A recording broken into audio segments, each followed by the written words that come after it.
it's Laura. In this video, I'm going to share with you a perspective on anger that I have found very, very useful. So, many of us have been socialized that anger is bad, anger is wrong, anger is dangerous, anger should be avoided at all costs. And while I do wholeheartedly agree that some expressions of anger are very dangerous and are worth avoiding, the emotion itself, I feel, is actually a really wonderful thing in that it has a great purpose. So, sorry, the cat's coming in view here, or he's here. How about you settle? Great. So, with anger, what I have found useful about it is that it's a signal that care is needed. All right?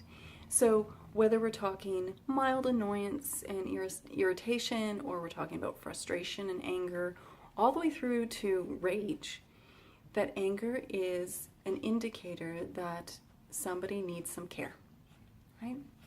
So what are some potential sources of anger? We might have somebody where it's about a physical need. So somebody's underslept, and so they're really grouchy and irritable. I think many of us have felt that one.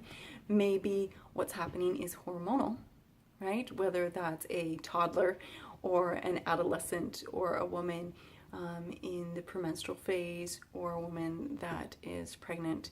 And we also know that men experience hormonal fluctuations, right? So sometimes it's a chemical thing that's going on in that vein. Sometimes people are hangry, and it just means they're hungry and they need some food, and then they're going to feel happier about life.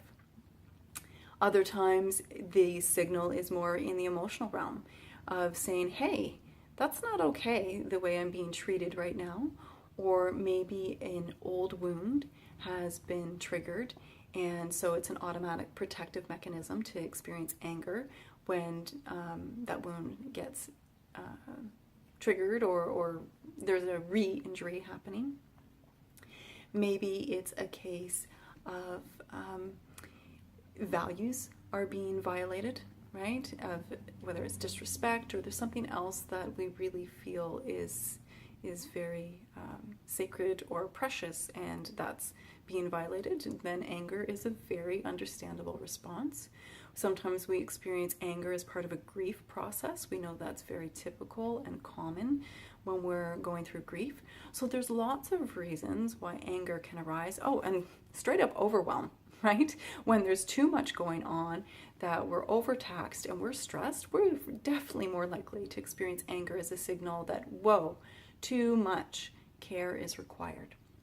And of course, care can take on all different forms in response to anger, depending on what the actual need is, what the root cause is.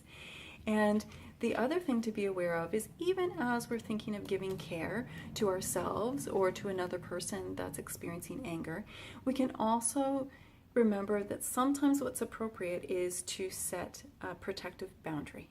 If the expression of the anger isn't safe, it's perfectly appropriate to protect ourselves, keep ourselves safe while we are doing our best to provide care. And sometimes it means providing care at a distance. That's a-okay. So, in terms of care, please remember I do have some free resources for you. You can sign up for the Mother Me Club, which is the email list. With that, you get the Feel Great in 8 guided relaxation. On the YouTube channel, there's some affirmation recordings and Easier Baby Days guided relaxation. On the website, there are some MP3s, so poke around, see what's there for you. Please be very, very good to yourself. And hopefully this perspective assists you in feeling better about your anger and going, hey, thanks, anger, for letting me know that I need some care. With other people, that can be a little bit more difficult because other people's expression of anger usually doesn't feel so great. But when we can get there, go, what are they actually signaling right now? What might they need? And am I the person to provide care? Or do I need to somehow help them access care in other ways? Do take very, very good care of yourself, and don't be afraid of your anger.